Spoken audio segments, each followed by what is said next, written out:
now reading The Man Who Was Thursday, A Nightmare by G.K. Gilbert Keith Chesterton, a public domain text.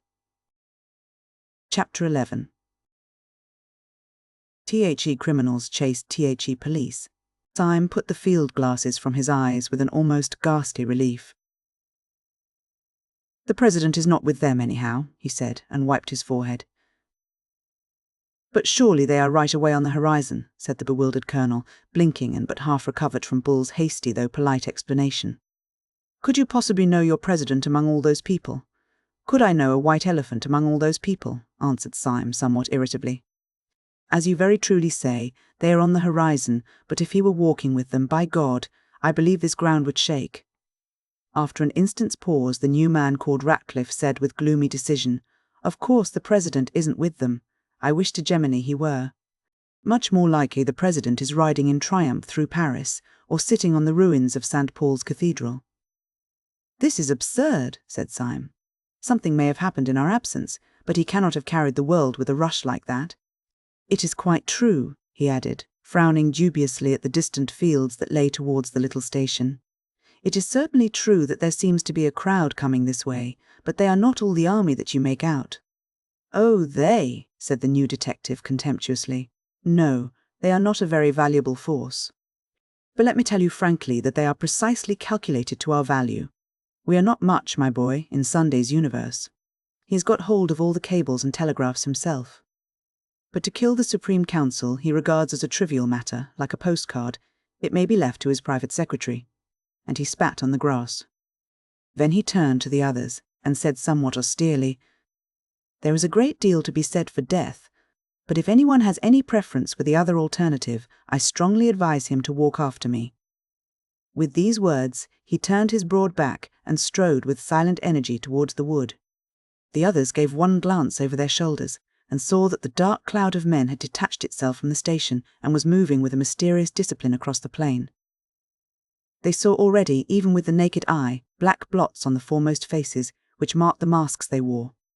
They turned and followed their leader, who had already struck the wood and disappeared among the twinkling trees. The sun on the grass was dry and hot, so in plunging into the wood they had a cool shock of shadow, as of divers who plunge into a dim pool. The inside of the wood was full of shattered sunlight and shaken shadows. They made a sort of shuddering veil, almost recalling the dizziness of a cinematograph. Even the solid figures walking with him Syme could hardly see for the patterns of sun and shade that danced upon them. Now a man's head was lit as with a light of Rembrandt, leaving all else obliterated. Now again he had strong and staring white hands with the face of a Negro. The ex-marquis had pulled the old straw hat over his eyes, and the black shade of the brim cut his face so squarely in two that it seemed to be wearing one of the black half-masks of their pursuers. The fancy-tinted seam's overwhelming sense of wonder. Was he wearing a mask? Was anyone wearing a mask? Was anyone anything? This wood of witchery, in which men's faces turned black and white by turns, in which their figures first swelled into sunlight and then faded into formless night. This mere chaos of chiaroscuro, after the clear daylight outside, seemed to Syme a perfect symbol of the world in which he had been moving for 3 days. This world where men took off their beards and their spectacles and their noses and turned into other people. That tragic self-confidence which he had felt when he believed that the Marquis was a devil had strangely disappeared, now that he knew that the Marquis was a friend. He felt almost inclined to ask after all these bewilderments what was a friend and what an enemy. Was there anything that was apart from what it seemed? The Marquis had taken off his nose and turned out to be a detective. Might he not just as well take off his head and turn out to be a hobgoblin? Was not everything, after all, like this bewildering woodland, this dance of dark and light? Everything only a glimpse, the glimpse always unforeseen and always forgotten. For Gabriel Syme had found in the heart of that sun-splashed wood what many modern painters had found there. He had found the thing which the modern people call impressionism, which is another name for that final skepticism which can find no flaw to the universe. As a man in an evil dream strains himself to scream and wake, Syme strove with a sudden effort to fling off this last and worst of his fancies. With 2 impatient strides he overtook the man in the Marquis's straw hat, the man whom he had come to address as Ratcliffe. In a voice exaggeratively loud and cheerful, he broke the bottomless silence and made conversation. "May I ask," he said, "where on earth we are all going to?" So genuine had been the doubts of his soul that he was quite glad to hear his companion speak in an easy, human voice. "We must get down through the town of Lancey to the sea," he said. "I think that part of the country is least likely to be with them." "What can you mean by all this?" cried Syme. "They can't be running the real world in that way. Surely not many working men are anarchists, and surely if they were, mere mobs could not beat modern armies and police." "Mere mobs," repeated his new friend with a snort of scorn. "So you talk about mobs and the working classes as if they were the question. You've got that eternal idiotic idea that if anarchy came, it would come from the poor. Why should it? The poor have been rebels, but they have never been anarchists. They have more interest than anyone else in there being some decent government. The poor man really has a stake in the country. The rich man hasn't. He can go away to New Guinea in a yacht. The poor have sometimes objected to being governed badly. The rich have always objected to being governed at all. Aristocrats were always anarchists, as you can see from the Barons' Wars." "As a lecture on English history for the little ones," said Syme, "this is all very nice, but I have not yet grasped its application." "Its application is," said his informant, "that most of old Sunday's right-hand men are South African and American millionaires. That is why he has got hold of all the communications, and that is why the last 4 champions of the anti-anarchist police force are running through a wood like rabbits." "Millionaires I can understand," said Syme thoughtfully. "They are nearly all mad. But getting hold of a few wicked old gentlemen with hobbies is one thing. Getting hold of great Christian nations is another. I would bet the nose off my face, forgive the illusion, that Sunday would stand perfectly helpless before the task of converting any ordinary healthy person anywhere." "Well," said the other, "it rather depends what sort of person you mean." "Well, for instance," said Syme, "he could never convert that person," and he pointed straight in front of him. They had come to an open space of sunlight, which seemed to express to Syme the final return of his own good sense. And in the middle of this forest clearing was a figure that might well stand for that common sense in an almost awful actuality. Burnt by the sun and stained with perspiration, and grave with the bottomless gravity of small necessary toils, a heavy French peasant was cutting wood with a hatchet. His cart stood a few yards off, already half full of timber, and the horse that cropped the grass was, like his master, valorous but not desperate. Like his master, he was even prosperous, but yet was almost sad. The man was a Norman, taller than the average of the French and very angular, and his swarthy figure stood dark against a square of sunlight, almost like some allegoric figure of labour frescoed on a ground of gold. "Mr. Syme is saying," called out Ratcliffe to the French colonel, "that this man, at least, will never be an anarchist." "Mr. Syme is right enough there," answered Colonel Ducras, laughing, "if only for the reason that he has plenty of property to defend. But I forgot that in your country you are not used to peasants being wealthy." "He looks poor," said Dr. Bull doubtfully. "Quite so," said the colonel. "That is why he is rich." "I have an idea," called out Dr. Bull suddenly. "How much would he take to give us a lift in his cart? Those dogs are all on foot, and we could soon leave them behind." "Oh, give him anything," said Sim eagerly. "I have piles of money on me." "That will never do," said the colonel. "He will never have any respect for you unless you drive a bargain." "Oh, if he haggles," began Bull impatiently. "He haggles because he is a free man," said the other. "You do not understand. He would not see the meaning of generosity. He is not being tipped." And even while they seemed to hear the heavy feet of their strange pursuers behind them, they had to stand and stamp while the French colonel talked to the French woodcutter with all the leisurely badinage and bickering of market day. At the end of the 4 minutes, however, they saw that the colonel was right, for the woodcutter entered into their plans, not with the vague servility of a tout too well paid, but with the seriousness of a solicitor who had been paid the proper fee. He told them that the best thing they could do was to make their way down to the little inn on the hills above Lancey, where the innkeeper, an old soldier who had become Devo in his latter years, would be certain to sympathise with them, and even to take risks in their support. The whole company, therefore, piled themselves on top of the stacks of wood, and went rocking in the rude cart down the other and steeper side of the woodland. Heavy and ramshackle as was the vehicle, it was driven quickly enough, and they soon had the exhilarating impression of distancing altogether those, whoever they were, who were hunting them. For, after all, the riddle as to where the anarchists had got all these followers was still unsolved. One man's presence had sufficed for them. They had fled at the first sight of the deformed smile of the secretary. Syme, every now and then, looked back over his shoulder at the army on their track.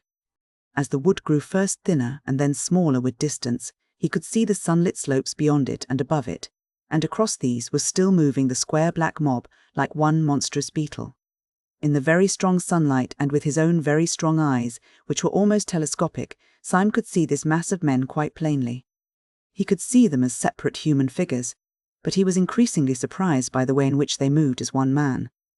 They seemed to be dressed in dark clothes and plain hats, like any common crowd out of the streets. But they did not spread and sprawl and trail by various lines to the attack, as would be natural in an ordinary mob. They moved with a sort of dreadful and wicked woodenness, like a staring army of automatons. Syme pointed this out to Ratcliffe. "Yes," replied the policeman, "that's discipline. That's Sunday. He is perhaps 500 miles off, but the fear of him is on all of them, like the finger of God. Yes, they are walking regularly, and you bet your boots that they are talking regularly, yes, and thinking regularly. And the one important thing for us is that they are disappearing regularly." Syme nodded. It was true that the black patch of the pursuing men was growing smaller and smaller as the peasant belaboured his horse. The level of the sunlit landscape, though flat as a whole, fell away on the farther side of the wood in billows of heavy slope towards the sea, in a way not unlike the lower slopes of the Sussex Downs. The only difference was that in Sussex the road would have been broken and angular like a little brook, but here the white French road fell sheer in front of them like a waterfall. Down this direct descent the cart clattered at a considerable angle, and in a few minutes, the road growing yet steeper, they saw below them the little harbour of Lancy and a great blue arc of the sea. The travelling cloud of their enemies had wholly disappeared from the horizon. The horse and cart took a sharp turn round a clump of elms, and the horse's nose nearly struck the face of an old gentleman who was sitting on the benches outside the little café of Le Soleil d'Or. The peasant grunted an apology and got down from his seat. The others also descended one by one, and spoke to the old gentleman with fragmentary phrases of courtesy, for it was quite evident from his expansive manner that he was the owner of the little tavern. He was a white-haired, apple-faced old boy, with sleepy eyes and a grey moustache, stout, sedentary, and very innocent, of a type that may often be found in France, but is still commoner in Catholic Germany. Everything about him, his pipe, his pot of beer, his flowers, and his beehive, suggested an ancestral peace. Only when his visitors looked up as they entered the inn-parlour, they saw the sword upon the wall. The colonel, who greeted the innkeeper as an old friend, passed rapidly into the inn-parlour and sat down ordering some ritual refreshment. The military decision of his action interested Syme, who sat next to him, and he took the opportunity when the old innkeeper had gone out of satisfying his curiosity. "May I ask you, Colonel," he said in a low voice, "why we have come here?" Colonel Ducrot smiled behind his bristly white moustache. "For 2 reasons, sir," he said, "and I will give first, not the most important, but the most utilitarian.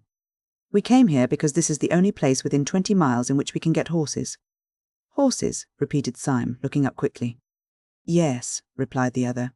"If you people are really to distance your enemies, it is horses or nothing for you, unless of course you have bicycles and motor cars in your pocket." "And where do you advise us to make for?" asked Syme doubtfully. "Beyond question," replied the colonel. "You had better make all haste to the police station beyond the town. My friend, whom I seconded under somewhat deceptive circumstances, seems to me to exaggerate very much the possibilities of a general rising, but even he would hardly maintain, I suppose, that you were not safe with the gendarmes." Syme nodded gravely. Then he said abruptly, "And your other reason for coming here?" "My other reason for coming here," said Ducrot soberly, "is that it is just as well to see a good man or two when one is possibly near to death." Syme looked up at the wall and saw a crudely painted and pathetic religious picture. Then he said, "You are right." And then almost immediately afterwards, "Has anyone seen about the horses?" "Yes," answered Ducrot. "You may be quite certain that I gave orders the moment I came in. Those enemies of yours gave no impression of hurry, but they were really moving wonderfully fast, like a well-trained army. I had no idea that the anarchists had so much discipline. You have not a moment to waste." Almost as he spoke, the old innkeeper with the blue eyes and white hair came ambling into the room and announced that 6 horses were saddled outside. By Ducrot's advice, the 5 others equipped themselves with some portable form of food and wine, and keeping their duelling swords as the only weapons available, They clattered away down the steep white road. The two servants who had carried the Marquis's luggage when he was a Marquis were left behind to drink at the café by common consent, and not at all against their own inclination. By this time, the afternoon sun was slanting westward, and by its rays, Syme could see the sturdy figure of the old innkeeper growing smaller and smaller, but still standing and looking after them quite silently, the sunshine in his silver hair. Syme had a fixed, superstitious fancy, left in his mind by the chance phrase of the colonel, that this was indeed perhaps the last honest stranger whom he should ever see upon the earth. He was still looking at this dwindling figure, which stood as a mere grey blot touched with a white flame against the great green wall of the steep down behind him. And as he stared over the top of the down behind the innkeeper, there appeared an army of black-clad and marching men. They seemed to hang above the good man and his house like a black cloud of locusts. The horses had been saddled none too soon. Chapter 12. Anarchy. Urging the horses to a gallop, without respect to the rather rugged descent of the road, the horsemen soon regained their advantage over the men on the march, and at last the bulk of the first buildings of Lancy cut off the sight of their pursuers. Nevertheless, the ride had been a long one, and by the time they reached the real town the west was warming with the colour and quality of sunset. The colonel suggested that, before making finally for the police station, they should make the effort, in passing, to attach to themselves one more individual who might be useful. 4 out of the 5 rich men in this town, he said, are common swindlers. I suppose the proportion is pretty equal all over the world. The 5th is a friend of mine, and a very fine fellow, and what is even more important from our point of view, he owns a motor car.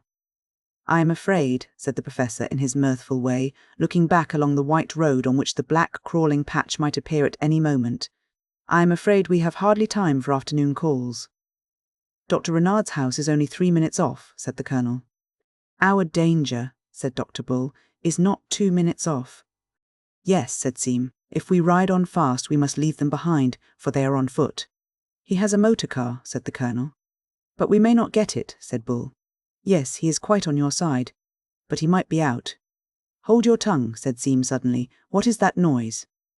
For a second, they all sat as still as equestrian statues, and for a second, for 2 or 3 or 4 seconds, heaven and earth seemed equally still.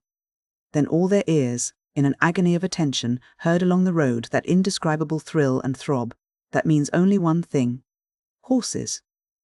The colonel's face had an instantaneous change, as if lightning had struck it, and yet left it scatheless. They have done us, he said, with brief military irony. Prepare to receive cavalry. Where can they have got the horses? Asked Syme, as he mechanically urged his steed to a canter.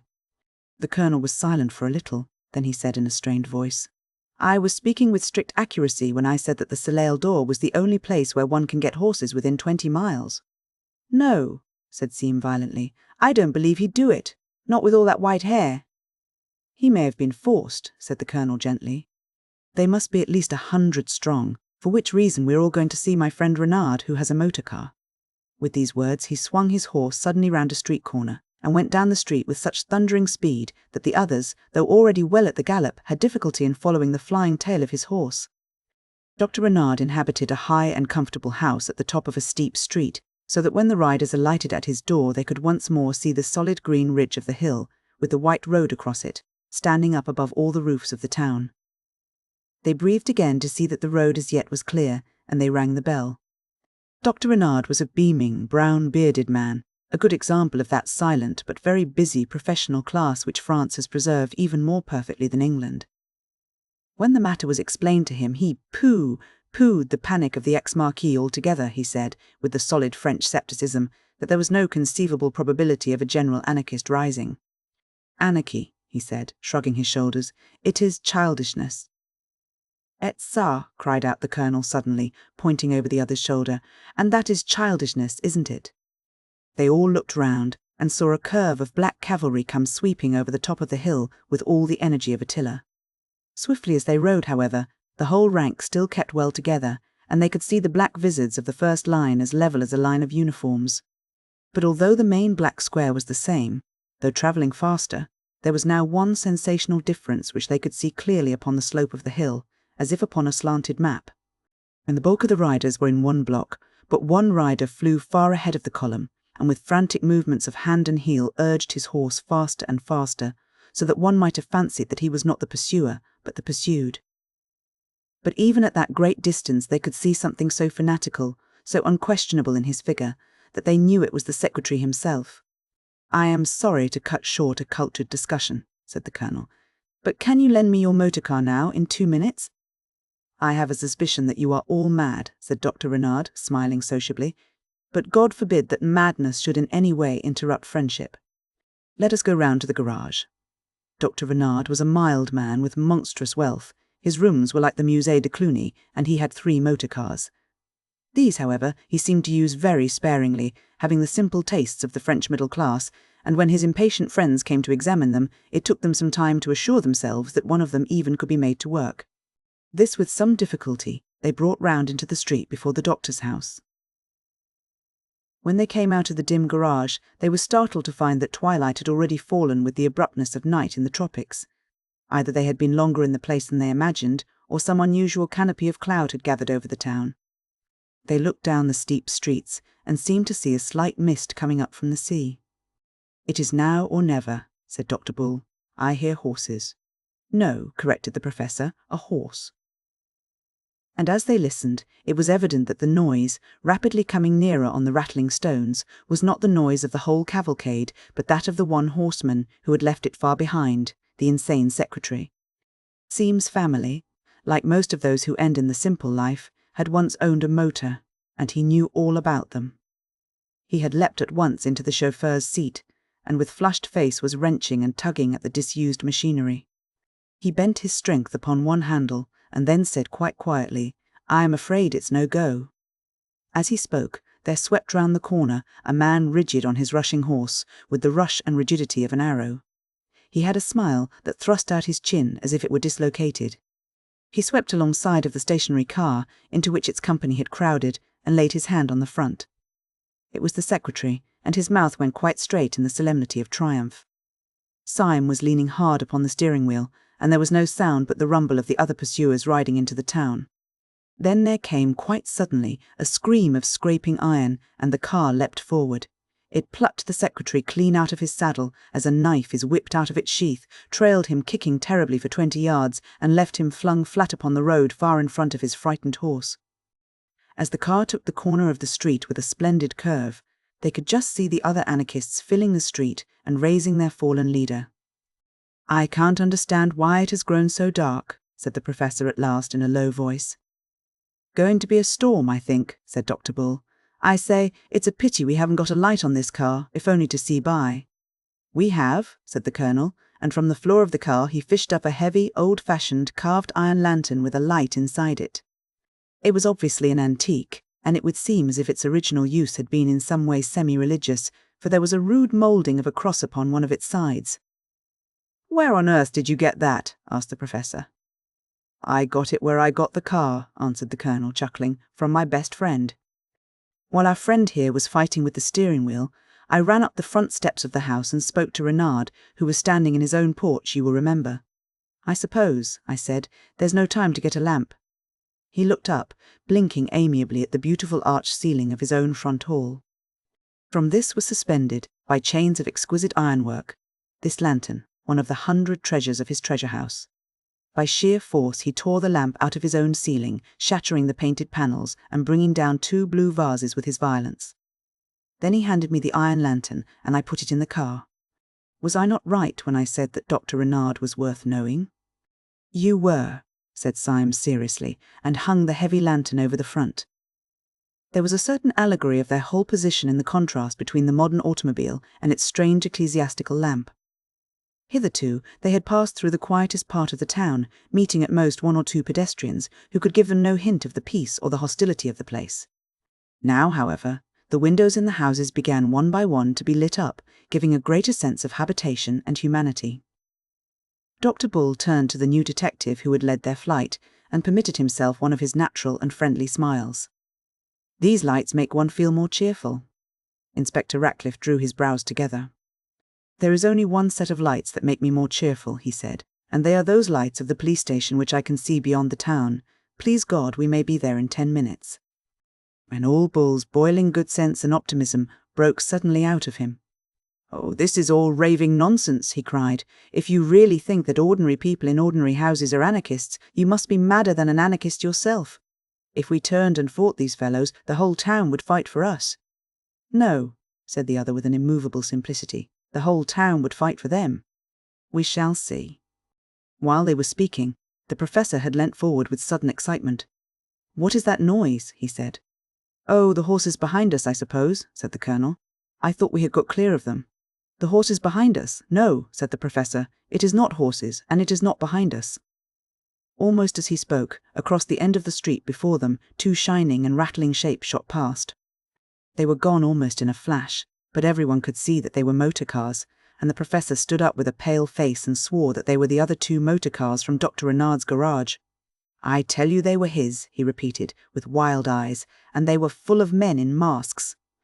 "Absurd," said the colonel angrily. "Dr. Renard would never give them his cars." "He may have been forced," said Ratcliffe quietly. "The whole town is on their side." "You still believe that?" asked the colonel incredulously. "You will all believe it soon," said the other with a hopeless calm. There was a puzzled pause for some little time, and then the colonel began again abruptly. "No, I can't believe it. The thing is nonsense. The plain people of a peaceable French town—" He was cut short by a bang and a blaze of light, which seemed close to his eyes. As the car sped on, it left a floating patch of white smoke behind it, and Syme had heard a shot shriek past his ear. "My God," said the colonel, "someone has shot at us." "It need not interrupt conversation," said the gloomy Ratcliffe. "Pray, resume your remarks, colonel. You were talking, I think, about the plain people of a peaceable French town." The staring colonel was long past minding satire. He rolled his eyes all round the street. "It is extraordinary," he said, "most extraordinary." "A fastidious person," said Syme, "might even call it unpleasant. However, I suppose those lights out in the field beyond this street are the gendarmerie. We shall soon get there." "No," said Inspector Ratcliffe, "we shall never get there." He had been standing up and looking keenly ahead of him. Now he sat down and smoothed his sleek hair with a weary gesture.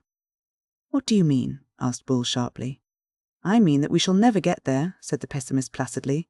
"They have 2 rows of armed men across the road already. I can see them from here. The town is in arms, as I said it was. I can only wallow in the exquisite comfort of my own exactitude." And Ratcliffe sat down comfortably in the car and lit a cigarette, but the others rose excitedly and stared down the road. Syme had slowed down the car as their plans became doubtful, and he brought it finally to a standstill just at the corner of a side street that ran down very steeply to the sea. The town was mostly in shadow, but the sun had not sunk. Wherever its level light could break through, it painted everything a burning gold. Up this side street, the last sunset light shone as sharp and narrow as the shaft of artificial light at the theatre. It struck the car of the 5 friends and lit it like a burning chariot.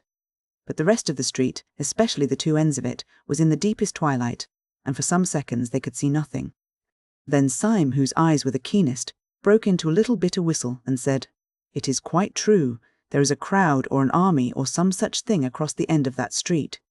"Well, if there is," said Bull impatiently, "it must be something else, a sham fight or the mayor's birthday or something. I cannot and will not believe that plain, jolly people in a place like this walk about with dynamite in their pockets. Get on a bit, Syme, and let us look at them." The car crawled about 100 yards farther, and then they were all startled by Dr. Bull breaking into a high crow of laughter. "Why, you silly mugs," he cried, "what did I tell you? That crowd's as law, abiding as a cow, and if it weren't, it's on our side." "How do you know?" asked the professor, staring. "You blind bat," cried Bull, "don't you see who is leading them?" They peered again, and then the colonel, with a catch in his voice, cried out, "Why, it's Renard."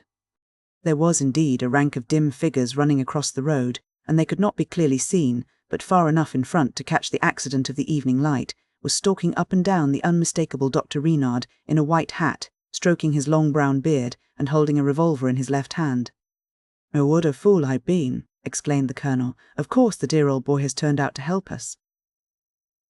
Dr. Bull was bubbling over with laughter, swinging the sword in his hand as carelessly as a cane. He jumped out of the car and ran across the intervening space, calling out, "Dr. Renard!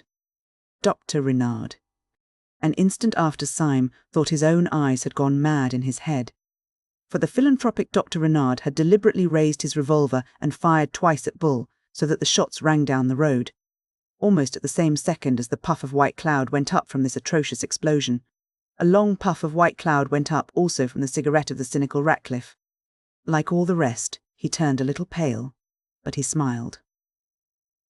Dr. Bull, at whom the bullets had been fired, just missing his scalp, stood quite still in the middle of the road without a sign of fear, and then turned very slowly and crawled back to the car and climbed in with 2 holes through his hat. "Well," said the cigarette smoker slowly, "what do you think now?" "I think," said Dr. Bull with precision, "that I am lying in bed at No. 217 Peabody Buildings, and that I shall soon wake up with a jump, or, if that's not it, I think that I am sitting in a small cushioned cell in Hanwell, and that the doctor can't make much of my case. But if you want to know what I don't think, I'll tell you. I don't think what you think. I don't think, and I never shall think, that the mass of ordinary men are a pack of dirty modern thinkers. No, sir, I'm a Democrat, and I still don't believe that Sunday could convert one average navvy or counter-jumper. No, I may be mad, but humanity isn't." Sim turned his bright blue eyes on Bull with an earnestness which he did not commonly make clear. "You are a very fine fellow," he said. "You can believe in a sanity which is not merely your sanity, and you're right enough about humanity, about peasants and people like that jolly old innkeeper. But you're not right about Renard. I suspected him from the first. He's rationalistic, and, what's worse, he's rich. When duty and religion are really destroyed, it will be by the rich." "They are really destroyed now," said the man with the cigarette, and rose with his hands in his pockets. "The devils are coming on." The men in the motor car looked anxiously in the direction of his dreamy gaze, and they saw that the whole regiment at the end of the road was advancing upon them, Dr. Renard marching furiously in front, his beard flying in the breeze.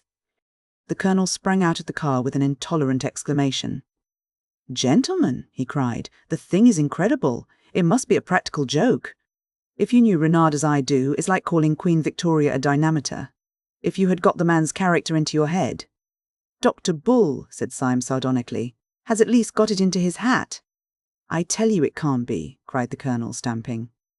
"Renard shall explain it. He shall explain it to me." And he strode forward. "Don't be in such a hurry," drawled the smoker. "He will very soon explain it to all of us." But the impatient colonel was already out of earshot, advancing towards the advancing enemy. The excited Dr. Renard lifted his pistol again, but perceiving his opponent, hesitated, and the colonel came face to face with him with frantic gestures of remonstrance. "It is no good," said Syme. "He will never get anything out of that old heathen. I vote we drive bang through the thick of them, bang as the bullets went through Bull's hat. We may all be killed, but we must kill a tidy number of them." "I won't have it," said Dr. Bull, growing more vulgar in the sincerity of his virtue. "The poor chaps may be making a mistake. Give the colonel a chance." "Shall we go back, then?" asked the professor. "No," said Ratcliffe in a cold voice. "The street behind us is held too. In fact, I seem to see there another friend of yours, Syme." Syme spun round smartly and stared backwards at the track which they had travelled. He saw an irregular body of horsemen gathering and galloping towards them in the gloom.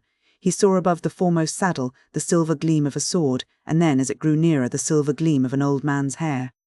The next moment, with shattering violence, he had swung the motor round and sent it dashing down the steep side street to the sea, like a man that desired only to die. "What the devil is up?" cried the professor, seizing his arm. "The morning star has fallen," said Syme, as his own car went down the darkness like a falling star.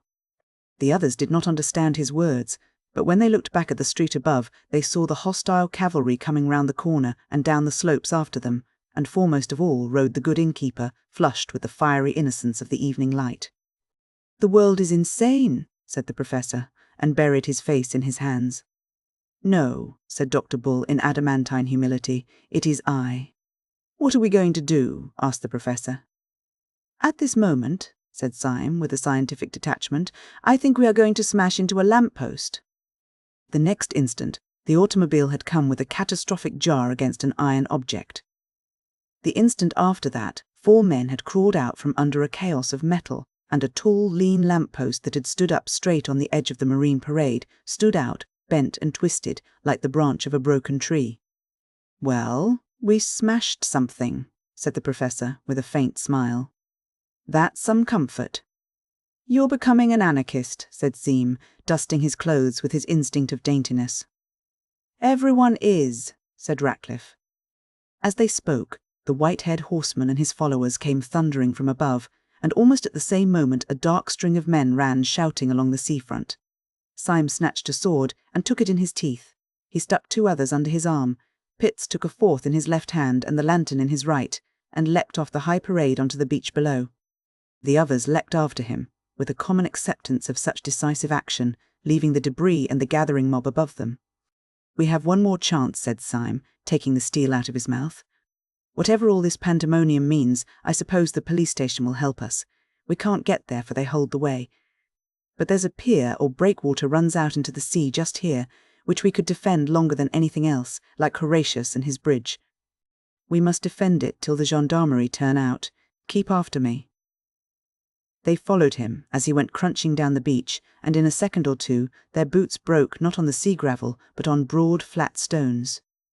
They marched down a long, low jetty, running out in one arm into the dim, boiling sea, and when they came to the end of it, they felt that they had come to the end of their story. They turned and faced the town. That town was transfigured with uproar. All along the high parade from which they had just descended was a dark and roaring stream of humanity, with tossing arms and fiery faces, groping and glaring towards them. The long dark line was dotted with torches and lanterns, but even where no flame lit up a furious face, they could see in the farthest figure, in the most shadowy gesture, an organised hate. It was clear that they were the accursed of all men, and they knew not why. 2 or 3 men, looking little and black like monkeys, leapt over the edge as they had done, and dropped onto the beach. These came ploughing down the deep sand, shouting horribly, and strove to wade into the sea at random. The example was followed, and the whole black mass of men began to run and drip over the edge like black treacle. Foremost among the men on the beach, Syme saw the peasant who had driven their cart. He splashed into the surf on a huge cart-horse and shook his axe at them. "The peasant!" cried Syme. "They have not risen since the Middle Ages. Even if the police do come now," said the Professor mournfully, "they can do nothing with this mob." "Nonsense," said Bull desperately. "There must be some people left in the town who are human." "No," said the hopeless inspector. "The human being will soon be extinct. We are the last of mankind." "It may be," said the Professor absently. Then he added in his dreamy voice, "What is all that at the end of the Dunciad? Nor public flame, nor private, dares to shine, nor human light is left, nor glimpse divine. Lo, thy dread empire, chaos, is restored. Light dies before thine uncreating word. Thy hand, great anarch, lets the curtain fall, and universal darkness buries all." "Stop!" cried Bull suddenly. "The gendarmes are out!" The low lights of the police station were indeed blotted and broken with hurrying figures, and they heard through the darkness the clash and jingle of a disciplined cavalry. "They are charging the mob," cried Bull in ecstasy or alarm. "No," said Syme. "They are formed along the parade." "They have unslung their carbines," cried Bull, dancing with excitement. "Yes," said Ratcliffe, "and they are going to fire on us." As he spoke, there came a long crackle of musketry, and bullets seemed to hop like hailstones on the stones in front of them. "The gendarmes have joined them!" cried the Professor, and struck his forehead. "I am in the padded cell," said Bull solidly. There was a long silence, and then Ratcliffe said, looking out over the swollen sea, all a sort of grey purple, "What does it matter who is mad or who is sane? We shall all be dead soon." Syme turned to him and said, "You are quite hopeless, then?" Mr. Ratcliffe kept a stony silence. Then at last he said quietly, "No, oddly enough, I am not quite hopeless. There is one insane little hope that I cannot get out of my mind. And the power of this whole planet is against us, yet I cannot help wondering whether this one silly little hope is hopeless yet." "In what or whom is your hope?" asked Syme with curiosity. "In a man I never saw," said the other, looking at the leaden sea. "I know what you mean," said Syme in a low voice. "The man in the dark room. But Sunday must have killed him by now." "Perhaps," said the other steadily, "but if so, he was the only man whom Sunday found it hard to kill." "I heard what you said," said the Professor, with his back turned. "I also am holding hard on to the thing I never saw." All of a sudden Syme, who was standing as if blind with introspective thought, swung round and cried out, like a man waking from sleep, "Where is the Colonel? I thought he was with us." "The Colonel?" Yes, cried Bull. Where on earth is the colonel? He went to speak to Reynard, said the professor. We cannot leave him among all those beasts, cried Syme. Let us die like gentlemen if— Do not pity the colonel, said Ratcliffe with a pale sneer. He is extremely comfortable. He is— No, no, no, cried Syme in a kind of frenzy. Not the colonel too. I will never believe it. Will you believe your eyes? Asked the other, and pointed to the beach.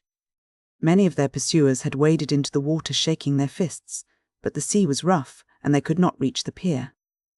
2 or 3 figures, however, stood on the beginning of the stone footway and seemed to be cautiously advancing down it.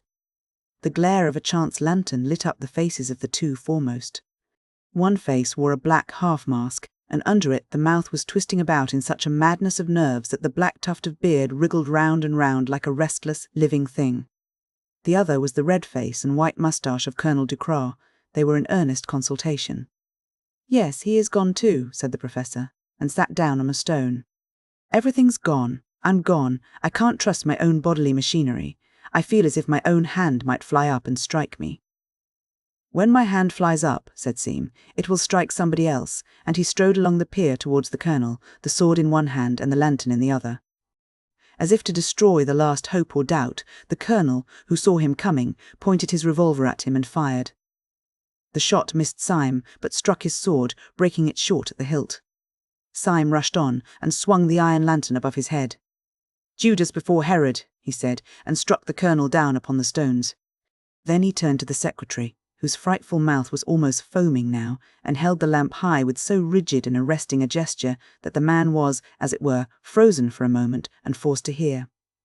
"Do you see this lantern?" cried Syme in a terrible voice. "Do you see the cross carved on it and the flame inside? You did not make it, you did not light it. Better men than you, men who could believe and obey, twisted the entrails of iron and preserved the legend of fire. There is not a street you walk on, there is not a thread you wear, that was not made as this lantern was, by denying your philosophy of dirt and rats. You can make nothing. You can only destroy. You will destroy mankind. You will destroy the world. Let that suffice you. Yet this one old Christian lantern you shall not destroy. It shall go where your empire of apes will never have the wit to find it." He struck the secretary once with the lantern so that he staggered, and then, whirling it twice round his head, sent it flying far out to sea, where it flared like a roaring rocket and fell. "Swords!" shouted Syme, turning his flaming face to the 3 behind him.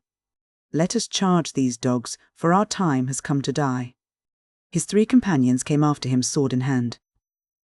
Syme's sword was broken, but he rent a bludgeon from the fist of a fisherman, flinging him down. In a moment they would have flung themselves upon the face of the mob and perished when an interruption came. The secretary, ever since Syme's speech, had stood with his hand to his stricken head as if dazed. Now he suddenly pulled off his black mask. The pale face thus peeled in the lamplight revealed not so much rage as astonishment. He put up his hand with an anxious authority. "There is some mistake," he said. "Mr. Syme, I hardly think you understand your position. I arrest you in the name of the law." "Of the law?" said Syme, and dropped his stick. "Certainly," said the secretary. "I am a detective from Scotland Yard," and he took a small blue card from his pocket. "And what do you suppose we are?" asked the professor, and threw up his arms. "You," said the secretary stiffly, "are, as I know for a fact, members of the Supreme Anarchist Council. Disguised as one of you, Dr. Bull tossed his sword into the sea. "There never was any Supreme Anarchist Council," he said. "We were all a lot of silly policemen looking at each other.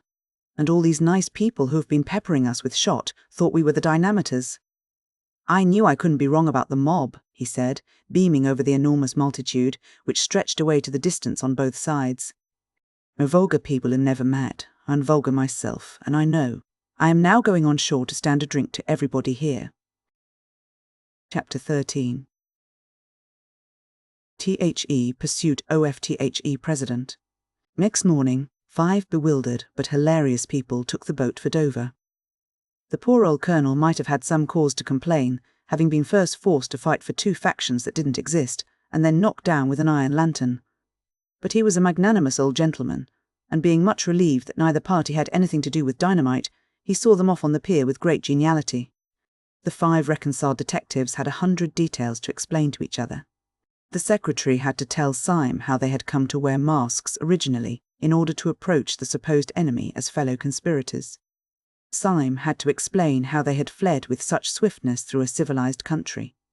But above all these matters of detail which could be explained, rose the central mountain of the matter that they could not explain. What did it all mean? If they were all harmless officers, what was Sunday? If he had not seized the world, what on earth had he been up to? Inspector Ratcliffe was still gloomy about this. "I can't make head or tail of old Sunday's little game any more than you can," he said. "But whatever else Sunday is, he isn't a blameless citizen. Damn it, do you remember his face?" "I grant you," answered Syme, "that I have never been able to forget it." "Well," said the secretary, "I suppose we can find out soon, for tomorrow we have our next general meeting. You will excuse me," he said with a rather ghastly smile, "for being well acquainted with my secretarial duties." "I suppose you are right," said the professor reflectively. "I suppose we might find it out from him, but I confess that I should feel a bit afraid of asking Sunday who he really is." "Why?" asked the secretary. "For fear of bombs?" "No," said the professor, "for fear he might tell me." "Let us have some drinks," said Dr. Bull, after a silence. Throughout their whole journey by boat and train, they were highly convivial, but they instinctively kept together. Dr. Bull, who had always been the optimist of the party, endeavoured to persuade the other four that the whole company could take the same hansom cab from Victoria, but this was overruled, and they went in a four-wheeler with Dr. Bull on the box, singing. They finished their journey at an hotel in Piccadilly Circus, so as to be close to the early breakfast next morning in Leicester Square. Yet even then the adventures of the day were not entirely over. Dr. Bull, discontented with the general proposal to go to bed, had strolled out of the hotel at about 11 to see and taste some of the beauties of London. 20 minutes afterwards, however, he came back and made quite a clamour in the hall. Syme, who tried at first to soothe him, was forced at last to listen to his communication with quite new attention. "I tell you I've seen him," said Dr. Bull, with thick emphasis. "Whom?" asked Syme quickly. "Not the President." "Not so bad as that," said Dr. Bull, with unnecessary laughter. "Not so bad as that." "I've got him here." "Got whom here?" asked Sim impatiently. "Hairy Man," said the other lucidly. "Man that used to be hairy man. Gogol. Here he is."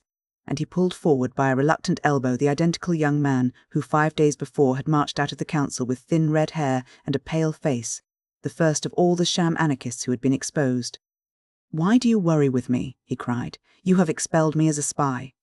"We are all spies," whispered Syme. "We're all spies," shouted Dr. Bull. "Come and have a drink." Next morning, the battalion of the reunited Six marched stolidly towards the hotel in Leicester Square. "This is more cheerful," said Dr. Bull. "We are 6 men going to ask one man what he means." "I think it is a bit queerer than that," said Syme. "I think it is 6 men going to ask one man what they mean." They turned in silence into the square, and though the hotel was in the opposite corner, they saw at once the little balcony and a figure that looked too big for it. He was sitting alone with bent head, poring over a newspaper. But all his councillors, who had come to vote him down, crossed that square as if they were watched out of heaven by 100 eyes. They had disputed much upon their policy, about whether they should leave the unmasked Gogol without and begin diplomatically, or whether they should bring him in and blow up the gunpowder at once. The influence of Syme Bull prevailed for the latter course, though the secretary to the last asked them why they attacked Sunday so rashly. "My reason is quite simple," said Syme. "I attack him rashly because I am afraid of him." They followed Syme up the dark stair in silence, and they all came out simultaneously into the broad sunlight of the morning and the broad sunlight of Sunday's smile. "Delightful," he said. "So pleased to see you all. What an exquisite day it is. Is the Tsar dead?" The secretary, who happened to be foremost, drew himself together for a dignified outburst. "No, sir," he said sternly, "there has been no massacre. I bring you news of no such disgusting spectacles." "Disgusting spectacles," repeated the president, with a bright, inquiring smile. "You mean Dr. Bull's spectacles?" The secretary choked for a moment, and the president went on with a sort of smooth appeal. "Of course, we all have our opinions and even our eyes, but really to call them disgusting before the man himself." Dr. Bull tore off his spectacles and broke them on the table. "My spectacles are blackguardly," he said, "but I'm not. Look at my face." "I dare say it's the sort of face that grows on one," said the president. "In fact, it grows on you, and who am I to quarrel with the wild fruits upon the tree of life? I dare say it will grow on me some day." "We have no time for tomfoolery," said the secretary, breaking in savagely. "We have come to know what all this means. Who are you? What are you? Why did you get us all here? Do you know who and what we are? Are you a half-witted man playing the conspirator, or are you a clever man playing the fool? Answer me, I tell you." "Candidates," murmured Sunday, "are only required to answer 8 out of the 17 questions on the paper. As far as I can make out, you want me to tell you what I am, and what you are, and what this table is, and what this council is, and what this world is for all I know. Well, I will go so far as to rend the veil of one mystery. If you want to know what you are a set of highly well-intentioned young jackasses." "And you," said Syme, leaning forward, "what are you?" "I? What am I?" roared the president, and he rose slowly to an incredible height, like some enormous wave about to arch above them and break. "You want to know what I am, do you? Bull, you are a man of science. Grub in the roots of those trees and find out the truth about them. Syme, you are a poet. Stare at those morning clouds. But I tell you this, that you will have found out the truth of the last tree and the topmost cloud before the truth about me. You will understand the sea, and I shall be still a riddle. You shall know what the stars are, and not know what I am. Since the beginning of the world, all men have hunted me like a wolf, kings and sages, and poets and lawgivers, all the churches and all the philosophies. But I have never been caught yet, and the skies will fall in the time I turn to bay. I have given them a good run for their money, and I will now." Before one of them could move, the monstrous man had swung himself like some huge orang-outang over the balustrade of the balcony. Yet before he dropped, he pulled himself up again as on a horizontal bar, and thrusting his great chin over the edge of the balcony, said solemnly, "There's one thing I'll tell you, though, about who I am. I am the man in the dark room who made you all policemen." With that, he fell from the balcony, bouncing on the stones below like a great ball of India rubber, and went bounding off towards the corner of the Alhambra, where he hailed a hansom cab and sprang inside it. The 6 detectives had been standing thunderstruck and livid in the light of his last assertion. But when he disappeared into the cab, Syme's practical senses returned to him, and leaping over the balcony so recklessly as almost to break his legs, he called another cab. He and Bull sprang into the cab together, the professor and the inspector into another, while the secretary and the late Gogol scrambled into a third, just in time to pursue the flying Syme, who was pursuing the flying president. Sunday led them a wild chase towards the northwest, his cabman, evidently under the influence of more than common inducements, urging the horse at breakneck speed. But Syme was in no mood for delicacies, and he stood up in his own cab shouting, "Stop thief!" until crowds ran along beside his cab, and policemen began to stop and ask questions. All this had its influence upon the president's cabman, who began to look dubious and to slow down to a trot. He opened the trap to talk reasonably to his fare, and in so doing let the long whip droop over the front of the cab. Sunday leant forward, seized it, and jerked it violently out of the man's hand. Then standing up in front of the cab himself, he lashed the horse and roared aloud so that they went down the streets like a flying storm. Through street after street, and square after square went whirling this preposterous vehicle, in which the fare was urging the horse and the driver trying desperately to stop it. The other 3 cabs came after it, if the phrase be permissible of a cab, like panting hounds. Shops and streets shot by like rattling arrows. At the highest ecstasy of speed, Sunday turned round on the splashboard where he stood, and sticking his great grinning head out of the cab, with white hair whistling in the wind, he made a horrible face at his pursuers, like some colossal urchin. Then, raising his right hand swiftly, he flung a ball of paper in Syme's face and vanished. Syme caught the thing, while instinctively warding it off, and discovered that it consisted of 2 crumpled papers. One was addressed to himself, and the other to Dr. Bull, with a very long, and it is to be feared partly ironical, string of letters after his name. Dr. Bull's address was, at any rate, considerably longer than his communication, for the communication consisted entirely of the words, "What about Martin Tupper now?" "What does the old maniac mean?" asked Bull, staring at the words. "What does yours say, Syme?" Syme's message was, at any rate, longer, and ran as follows.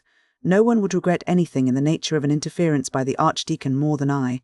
I trust it will not come to that, but for the last time, where are your goloshes? The thing is too bad, especially after what Uncle said."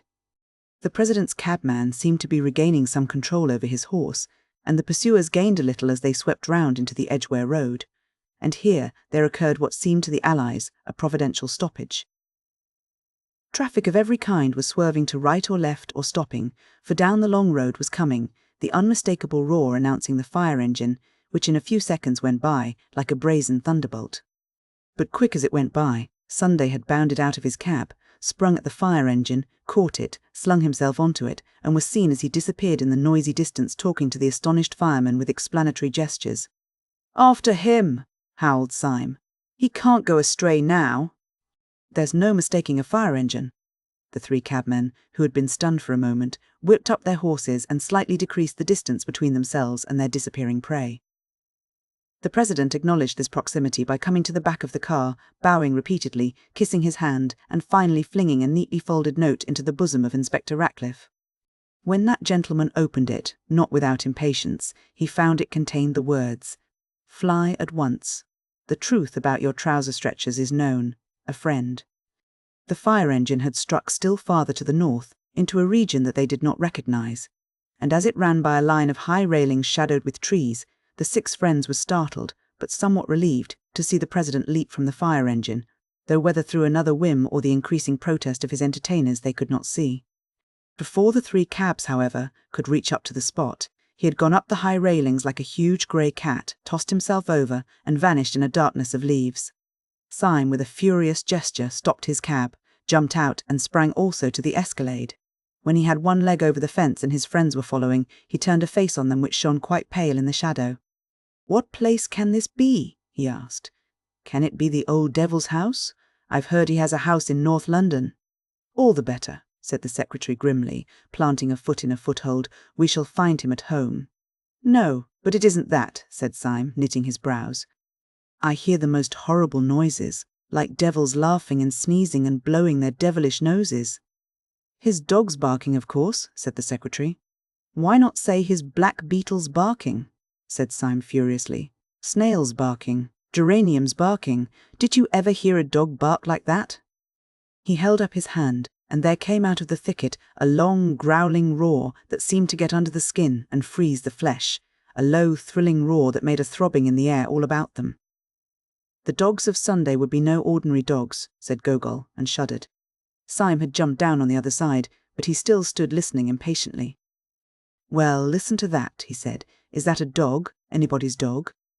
There broke upon their ear a hoarse screaming as of things protesting and clamouring in sudden pain, and then, far off like an echo, what sounded like a long nasal trumpet. "Well, his house ought to be hell," said the secretary, "and if it is hell, I'm going in." And he sprang over the tall railings almost with one swing. The others followed. They broke through a tangle of plants and shrubs and came out on an open path. Nothing was in sight, but Dr. Bull suddenly struck his hands together. "Why, you asses," he cried, "it's the zoo!" As they were looking round wildly for any trace of their wild quarry, a keeper in uniform came running along the path with a man in plain clothes. "Has it come this way?" gasped the keeper. "Has what?" asked Syme. "The elephant," cried the keeper. "An elephant has gone mad and run away. He has run away with an old gentleman," said the other stranger breathlessly. "A poor old gentleman with white hair." "What sort of old gentleman?" asked Syme with great curiosity. "A very large and fat old gentleman in light grey clothes," said the keeper eagerly. "Well," said Syme, "if he's that particular kind of old gentleman, if you're quite sure that he's a large and fat old gentleman in grey clothes, you may take my word for it that the elephant has not run away with him. He has run away with the elephant. The elephant is not made by God that could run away with him if he did not consent to the elopement. And, by thunder, there he is." There was no doubt about it this time. Clean across the space of grass, about 200 yards away, with a crowd screaming and scampering vainly at his heels, went a huge grey elephant at an awful stride, with his trunk thrown out as rigid as a ship's bowsprit, and trumpeting like the trumpet of doom. In the back of the bellowing and plunging animal sat President Sunday with all the placidity of a sultan, but goading the animal to a furious speed with some sharp object in his hand. "Stop him!" screamed the populace. "He'll be out of the gate. Stop a landslide," said the keeper. "He is out of the gate." And even as he spoke, a final crash and roar of terror announced that the great grey elephant had broken out of the gates of the Zoological Gardens and was careening down Albany Street like a new and swift sort of omnibus. "Great Lord," cried Bull, "I never knew an elephant could go so fast. Well, it must be hansom cabs again if we are to keep him in sight." As they raced along to the gate out of which the elephant had vanished, Syme felt a glaring panorama of the strange animals in the cages which they passed. Afterwards he thought it queer that he should have seen them so clearly. He remembered especially seeing pelicans with their preposterous pendant throats. He wondered why the pelican was the symbol of charity, except it was that it wanted a good deal of charity to admire a pelican. He remembered a hornbill, which was simply a huge yellow beak with a small bird tied on behind it. The whole gave him a sensation, the vividness of which he could not explain, that nature was always making quite mysterious jokes. Sunday had told them that they would understand him when they had understood the stars. He wondered whether even the archangels understood the hornbill. The 6 unhappy detectives flung themselves into cabs and followed the elephant, sharing the terror which he spread through the long stretch of the streets.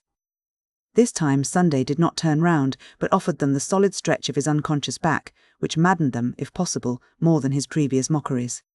Just before they came to Baker Street, however, he was seen to throw something far up into the air, as a boy does a ball meaning to catch it again. But at their rate of racing it fell far behind, just by the cab containing Gogol, and in faint hope of a clue or for some impulse unexplainable, he stopped his cab so as to pick it up. It was addressed to himself, and was quite a bulky parcel. On examination, however, its bulk was found to consist of 33 pieces of paper of no value wrapped one round the other. When the last covering was torn away, it reduced itself to a small slip of paper, on which was written, "The word, I fancy, should be pink." The man once known as Gogol said nothing, but the movements of his hands and feet were like those of a man urging a horse to renewed efforts. Through street after street, through district after district, went the prodigy of the flying elephant, calling crowds to every window and driving the traffic left and right. And still, through all this insane publicity, the 3 cabs toiled after it, until they came to be regarded as part of a procession, and perhaps the advertisement of a circus. They went at such a rate that distances were shortened beyond belief, and Syme saw the Albert Hall in Kensington when he thought that he was still in Paddington. The animal's pace was even more fast and free through the empty aristocratic streets of South Kensington, and he finally headed towards that part of the skyline where the enormous wheel of Earl's Court stood up in the sky. The wheel grew larger and larger, till it filled heaven like the wheel of stars. The beast outstripped the cabs. They lost him round several corners, and when they came to one of the gates of the Earl's Court exhibition, they found themselves finally blocked. In front of them was an enormous crowd. In the midst of it was an enormous elephant, heaving and shuddering as such shapeless creatures do. But the president had disappeared. "Where has he gone to?" asked Syme, slipping to the ground. "Gentleman rushed into the exhibition, sir," said an official in a dazed manner. Then he added in an injured voice, "Funny gentleman, sir. Asked me to hold his horse and gave me this." He held out with distaste a piece of folded paper addressed to the Secretary of the Central Anarchist Council. The secretary, raging, rent it open and found written inside it, "When the herring runs a mile, let the secretary smile. When the herring tries to fly, let the secretary die." Rustic proverb. "Why, the eternal crikey," began the secretary. "Did you let the man in? Do people commonly come to your exhibition riding on mad elephants?" "Do! Look!" shouted Syme suddenly. "Look over there!" "Look at what?" asked the secretary savagely. "Look at the captive balloon," said Syme, and pointed in a frenzy. "Why the blazes should I look at a captive balloon?" demanded the secretary. "What is there queer about a captive balloon?" "Nothing," said Syme, "except that it isn't captive." They all turned their eyes to where the balloon swung and swelled above the exhibition on a string, like a child's balloon. A second afterwards the string came in two, just under the car, and the balloon, broken loose, floated away with the freedom of a soap bubble. "10,000 devils!" shrieked the secretary. "He's got into it." And he shook his fists at the sky. The balloon, borne by some chance wind, came right above them, and they could see the great white head of the president peering over the side and looking benevolently down on them. "God bless my soul," said the professor with the elderly manner that he could never disconnect from his bleached beard and parchment face. "God bless my soul. I seemed to fancy that something fell on the top of my hat." He put up a trembling hand and took from that shelf a piece of twisted paper, which he opened absently only to find it inscribed with a true lover's knot and the words, "Your beauty has not left me indifferent," from Little Snowdrop. There was a short silence, and then Syme said, biting his beard, "I'm not beaten yet. The blasted thing must come down somewhere. Let's follow it." Chapter 14. THSIX philosophers. Across green fields and breaking through blooming hedges toiled 6 draggled detectives about 5 miles out of London. The optimist of the party had at first proposed that they should follow the balloon across South England in hansom cabs, but he was ultimately convinced of the persistent refusal of the balloon to follow the roads and the still more persistent refusal of the cabman to follow the balloon. Consequently, the tireless though exasperated travellers broke through black thickets and ploughed through ploughed fields, till each was turned into a figure too outrageous to be mistaken for a tramp. Those green hills of Surrey saw the final collapse and tragedy of the admirable light grey suit in which Syme had set out from Saffron Park.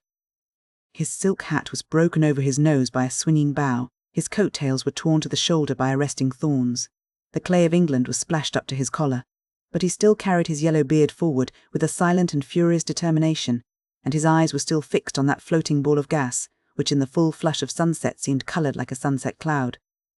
"After all," he said, "it is very beautiful. It is singularly and strangely beautiful," said the professor.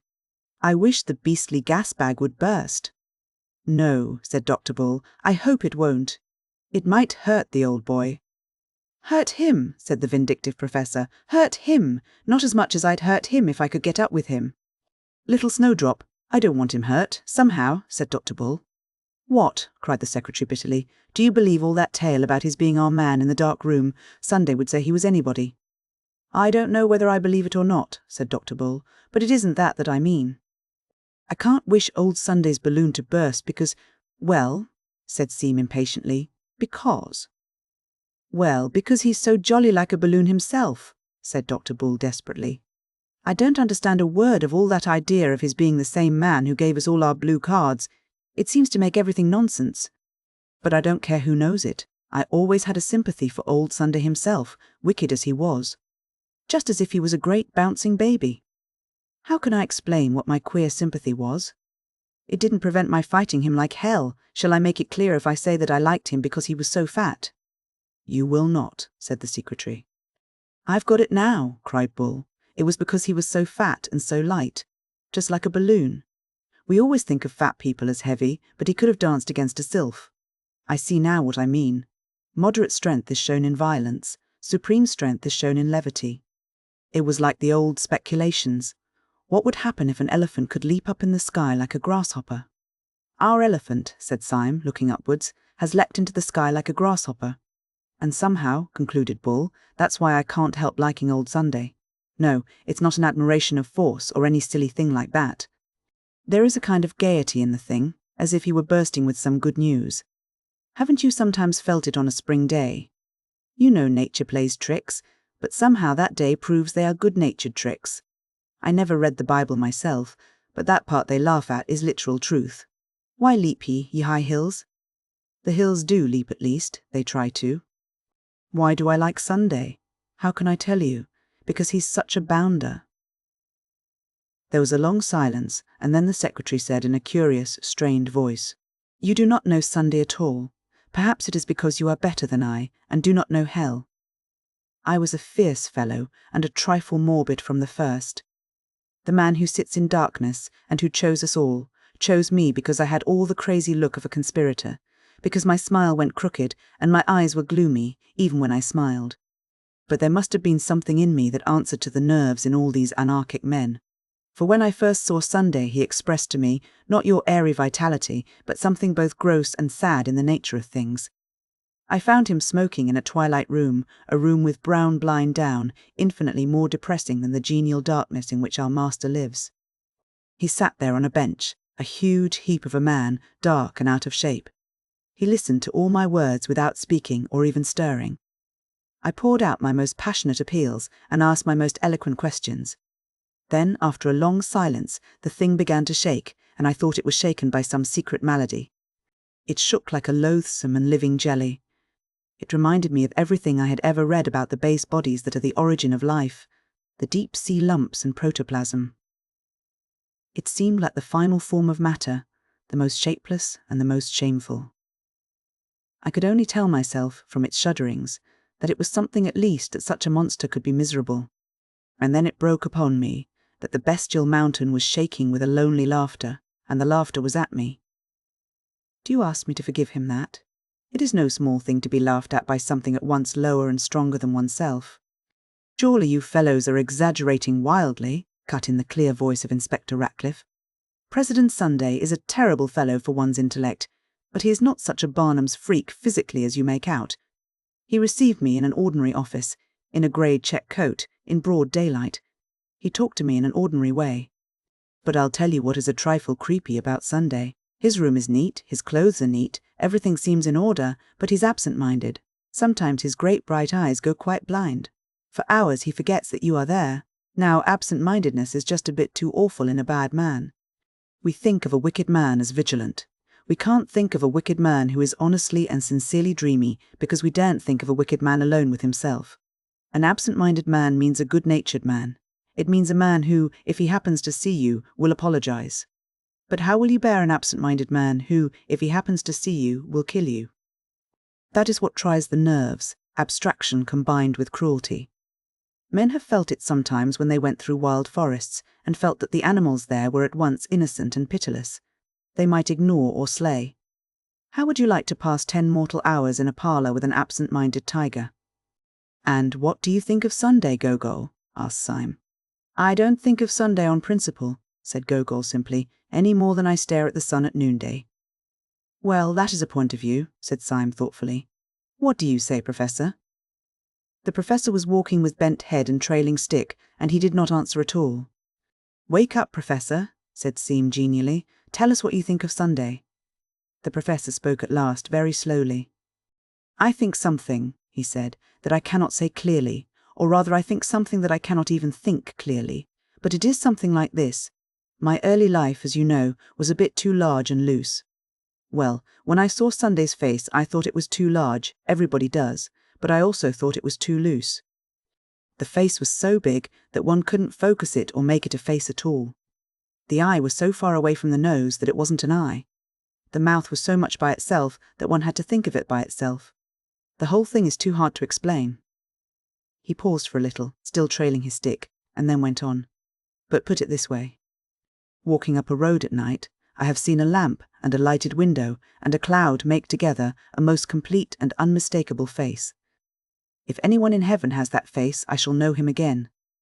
Yet when I walked a little farther, I found that there was no face, that the window was 10 yards away, the lamp 100 yards, the cloud beyond the world.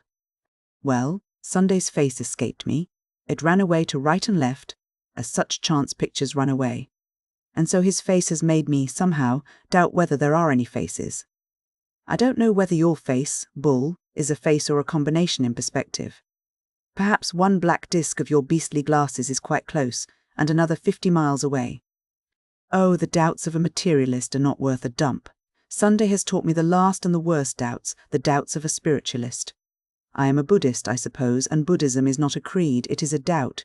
My poor dear Bull, I do not believe that you really have a face. I have not faith enough to believe in matter. Syme's eyes were still fixed upon the errant orb, which, reddened in the evening light, looked like some rosier and more innocent world. Have you noticed an odd thing, he said, about all your descriptions? Each man of you finds Sunday quite different, yet each man of you can only find one thing to compare him to, the universe itself. Bull finds him like the earth in spring, Gogol like the sun at noonday. The secretary is reminded of the shapeless protoplasm, and the inspector of the carelessness of virgin forests. The professor says he is like a changing landscape. This is queer, but it is queerer still that I also have had my odd notion about the president, and I also find that I think of Sunday as I think of the whole world. Get on a little faster, Syme, said Bull. Never mind the balloon. When I first saw Sunday, said Syme slowly, I only saw his back, and when I saw his back, I knew he was the worst man in the world. His neck and shoulders were brutal, like those of some apish god.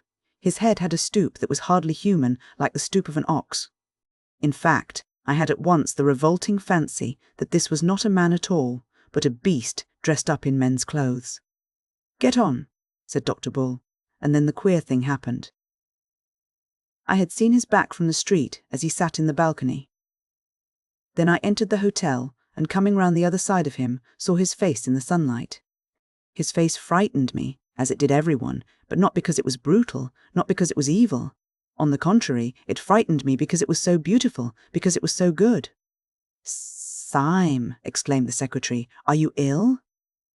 It was like the face of some ancient archangel, judging justly after heroic wars. There was laughter in the eyes, and in the mouth honour and sorrow. There was the same white hair, the same great grey-clad shoulders that I had seen from behind.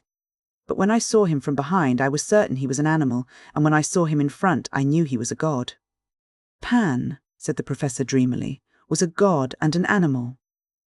Then, and again, and always, went on Syme like a man talking to himself, that has been for me the mystery of Sunday, and it is also the mystery of the world. When I see the horrible back, I am sure the noble face is but a mask. When I see the face but for an instant, I know the back is only a jest. Bad is so bad that we cannot but think good an accident. Good is so good that we feel certain that evil could be explained. But the whole came to a kind of crest yesterday when I raced Sunday for the cab and was just behind him all the way. "Had you time for thinking then?" asked Ratcliffe. "Time," replied Syme, "for one outrageous thought. I was suddenly possessed with the idea that the blind, blank back of his head really was his face, an awful, eyeless face staring at me, and I fancied that the figure running in front of me was really a figure running backwards and dancing as he ran." "Horrible," said Dr. Bull, and shuddered. "Horrible is not the word," said Syme. "It was exactly the worst instant of my life. And yet 10 minutes afterwards, when he put his head out of the cab and made a grimace like a gargoyle, I knew that he was only like a father playing hide and seek with his children." "It is a long game," said the secretary, and frowned at his broken boots. "Listen to me," cried Syme with extraordinary emphasis. "Shall I tell you the secret of the whole world?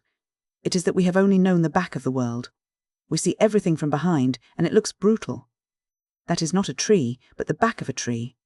That is not a cloud, but the back of a cloud. Cannot you see that everything is stooping and hiding a face? If we could only get round in front."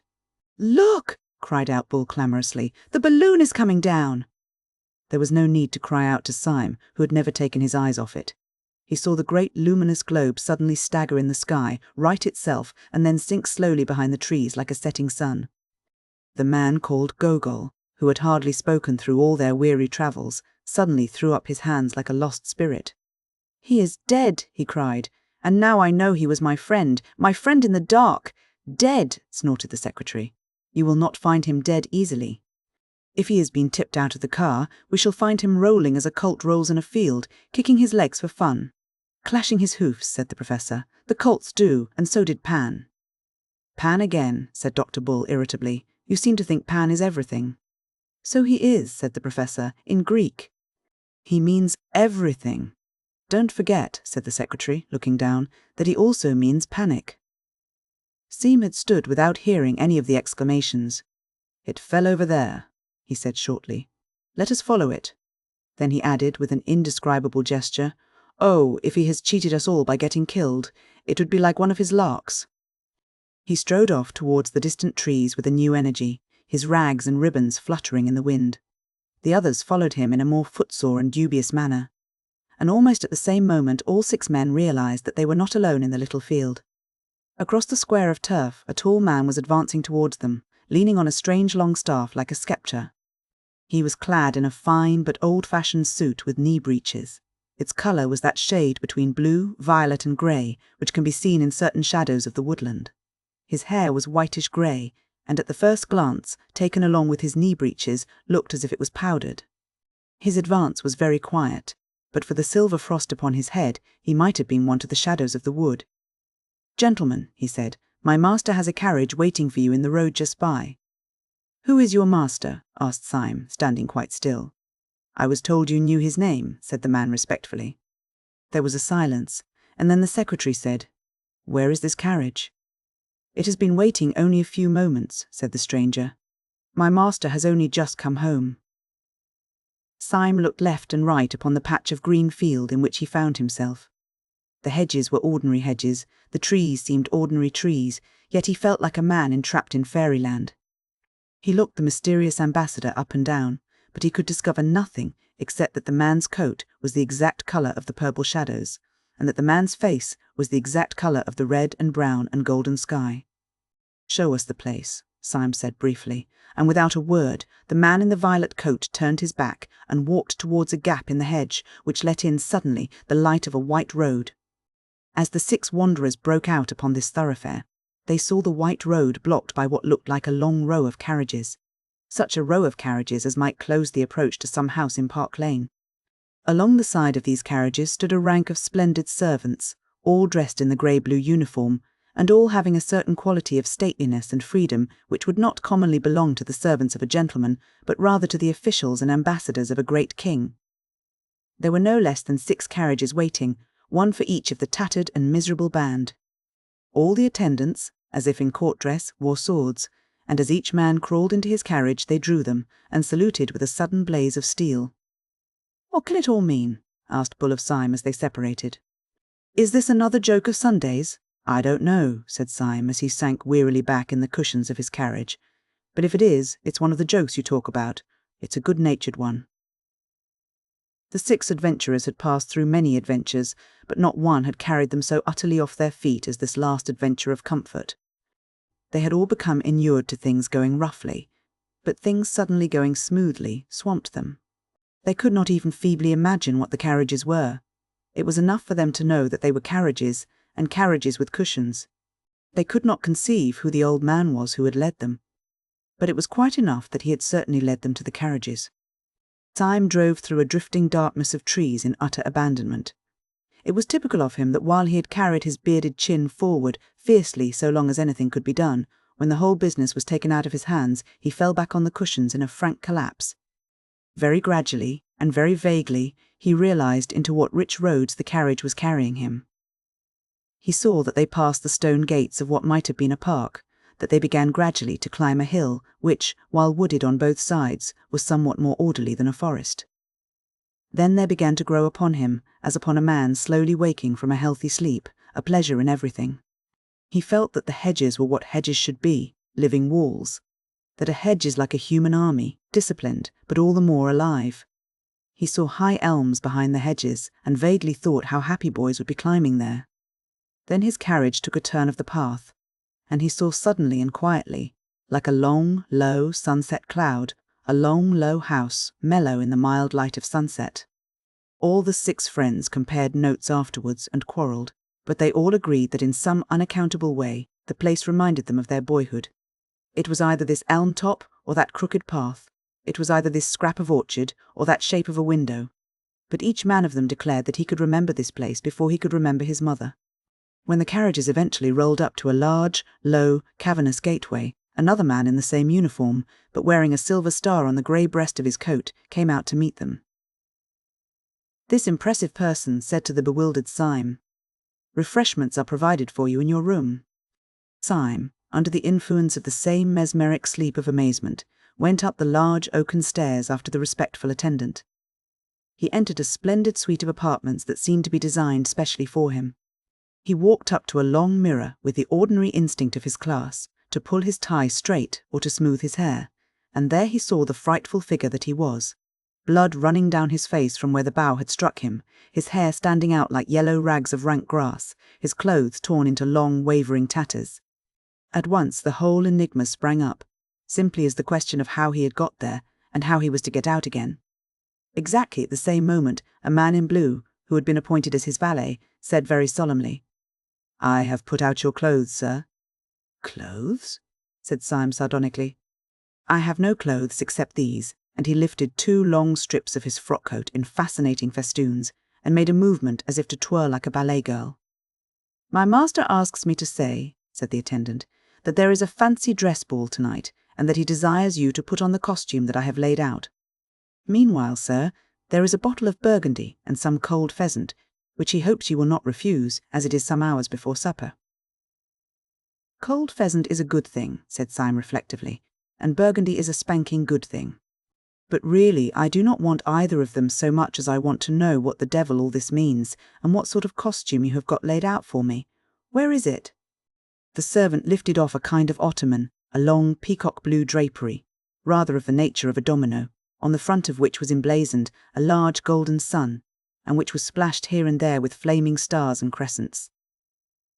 "You're to be dressed as Thursday, sir," said the valet somewhat affably.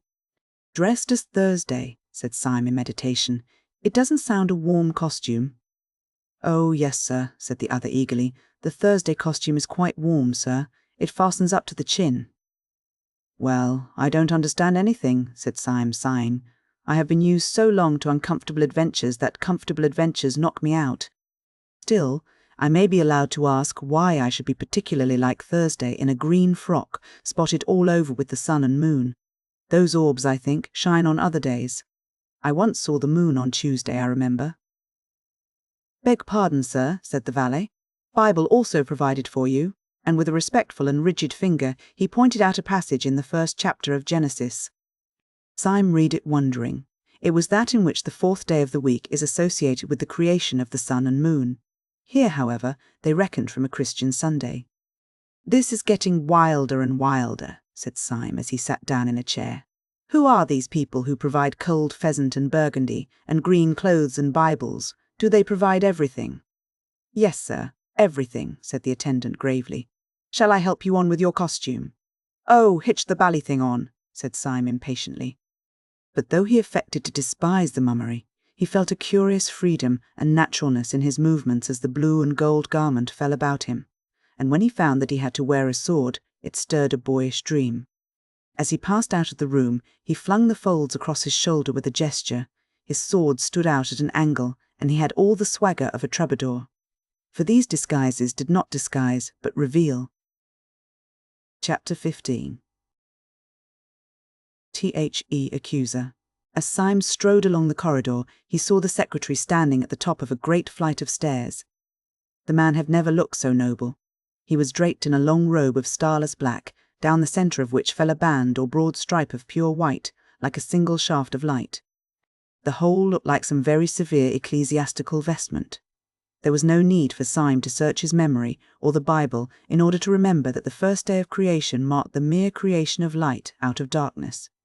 The vestment itself would alone have suggested the symbol, and Syme felt also how perfectly this pattern of pure white and black expressed the soul of the pale and austere secretary, with his inhuman veracity and his cold frenzy, which made him so easily make war on the anarchists, and yet so easily pass for one of them. Syme was scarcely surprised to notice that, amid all the ease and hospitality of their new surroundings, this man's eyes were still stern. No smell of ale or orchards could make the secretary cease to ask a reasonable question. If Syme had been able to see himself, he would have realized that he, too, seemed to be for the first time himself, and no one else. For if the secretary stood for that philosopher who loves the original and formless light, Syme was a type of the poet who seeks always to make the light in special shapes, to split it up into sun and star. The philosopher may sometimes love the infinite, the poet always loves the finite. For him the great moment is not the creation of light, but the creation of the sun and moon. As they descended the broad stairs together, they overtook Ratcliffe, who was clad in spring green like a huntsman, and the pattern upon whose garment was a green tangle of trees. For he stood for that third day on which the earth and green things were made, and his square, sensible face, with its not unfriendly cynicism, seemed appropriate enough to it. They were led out of another broad and low gateway into a very large old English garden, full of torches and bonfires, by the broken light of which a vast carnival of people were dancing in motley dress. Syme seemed to see every shape in nature imitated in some crazy costume. There was a man dressed as a windmill with enormous sails, a man dressed as an elephant, a man dressed as a balloon. The two last, together, seemed to keep the thread of their farcical adventures. Syme even saw, with a queer thrill, one dancer dressed like an enormous hornbill, with a beak twice as big as himself, the queer bird which had fixed itself on his fancy like a living question while he was rushing down the long road of the zoological gardens. There were 1,000 other such objects, however. There was a dancing lamp-post, a dancing apple-tree, a dancing ship. One would have thought that the untamable tune of some mad musician had set all the common objects of field and street dancing an eternal jig. And long afterwards, when Syme was middle-aged and at rest, he could never see one of those particular objects, a lamp-post, or an apple-tree, or a windmill, without thinking that it was a strayed reveller from that revel of masquerade. On one side of this lawn, alive with dancers, was a sort of green bank, like the terrace in such old-fashioned gardens. Along this, in a kind of crescent, stood 7 great chairs, the thrones of the 7 days. Gogol and Dr. Bull were already in their seats. The professor was just mounting to his. Gogol, or Tuesday, had his simplicity well symbolized by a dress designed upon the division of the waters, a dress that separated upon his forehead and fell to his feet, grey and silver, like a sheet of rain. The Professor, whose day was that on which the birds and fishes, the ruder forms of life, were created, had a dress of dim purple, over which sprawled goggle-eyed fishes and outrageous tropical birds, the union in him of unfathomable fancy and of doubt. Dr. Bull, the last day of creation, wore a coat covered with heraldic animals in red and gold, and on his crest a man rampant.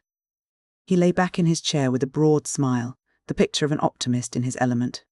One by one the wanderers ascended the bank and sat in their strange seats.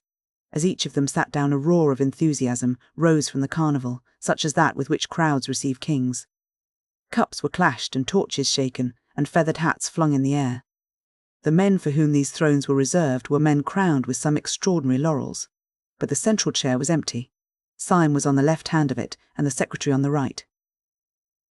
The secretary looked across the empty throne at Syme and said, compressing his lips, "We do not know yet that he is not dead in a field." Almost as Syme heard the words, he saw on the sea of human faces in front of him a frightful and beautiful alteration, as if heaven had opened behind his head. But Sunday had only passed silently along the front like a shadow, and had sat in the central seat.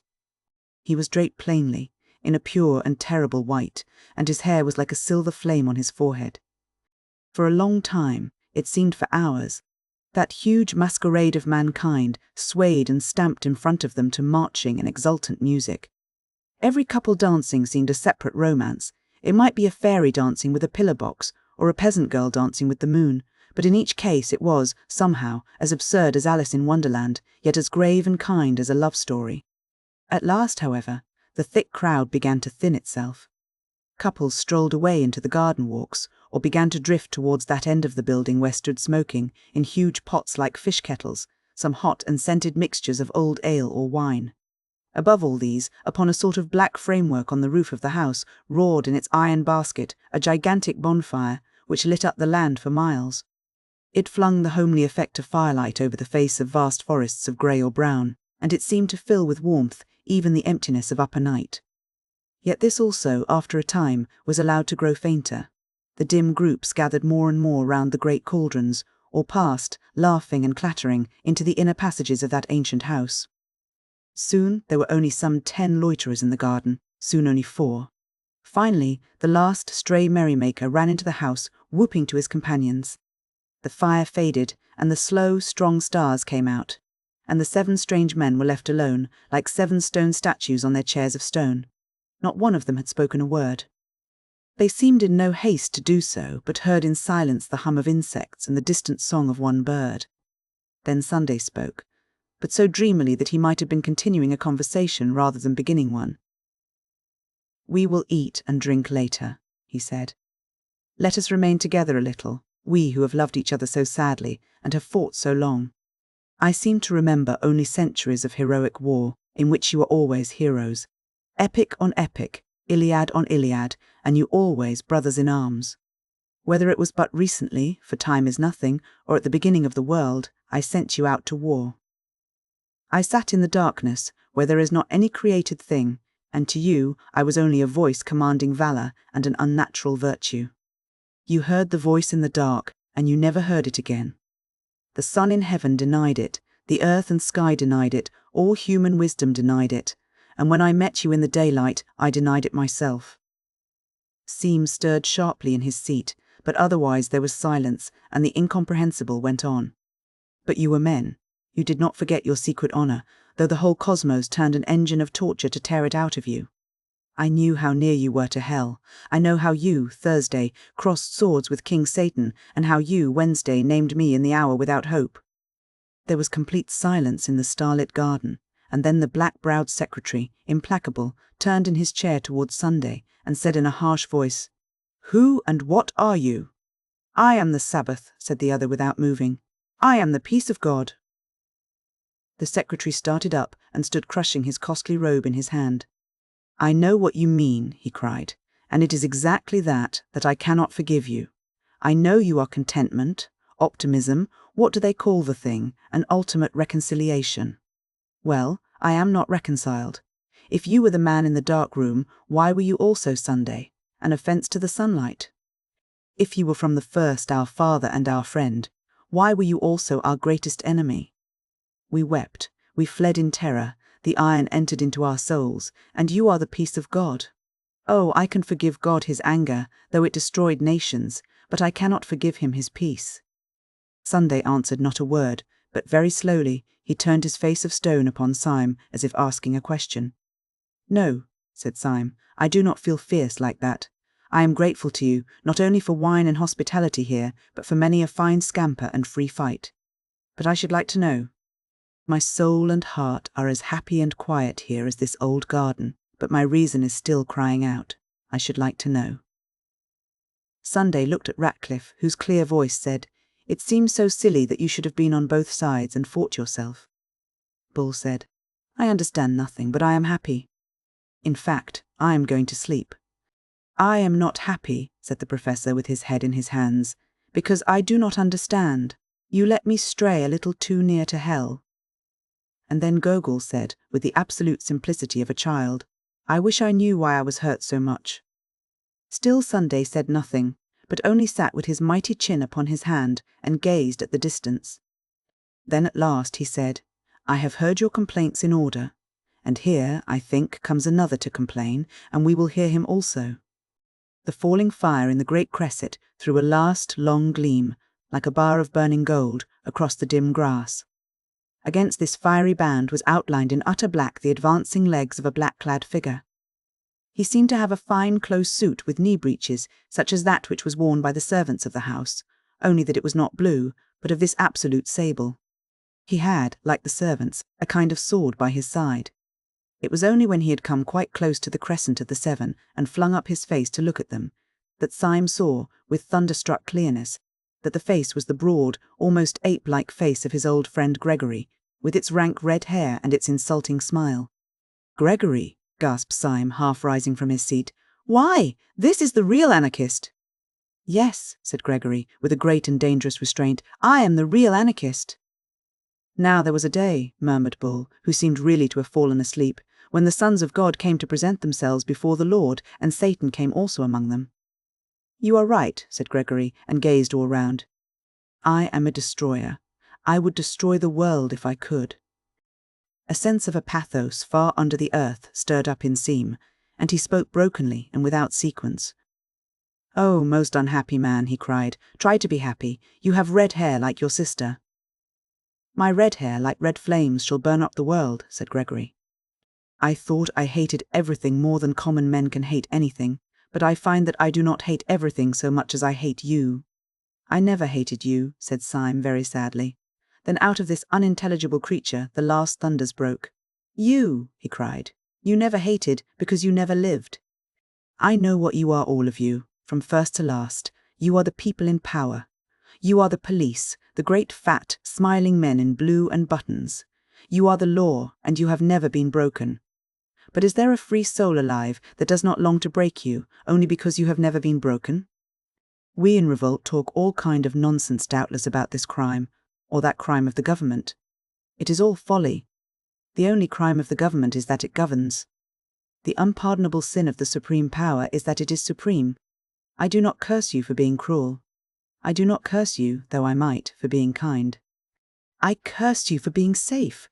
You sit in your chairs of stone and have never come down from them. You are the 7 angels of heaven, and you have had no troubles. Oh, I could forgive you everything, you that rule all mankind, if I could feel for once that you had suffered for 1 hour a real agony such as I. Syme sprang to his feet, shaking from head to foot. I see everything, he cried, everything that there is. Why does each thing on the earth war against each other thing? Why does each small thing in the world have to fight against the world itself? Why does a fly have to fight the whole universe? Why does a dandelion have to fight the whole universe? For the same reason that I had to be alone in the dreadful council of the days, so that each thing that obeys law may have the glory and isolation of the anarchist, so that each man fighting for order may be as brave and good a man as the dynamiter, so that the real lie of Satan may be flung back in the face of this blasphemer, so that by tears and torture we may earn the right to say to this man, you lie. No agonies can be too great to buy the right to say to this accuser, we also have suffered.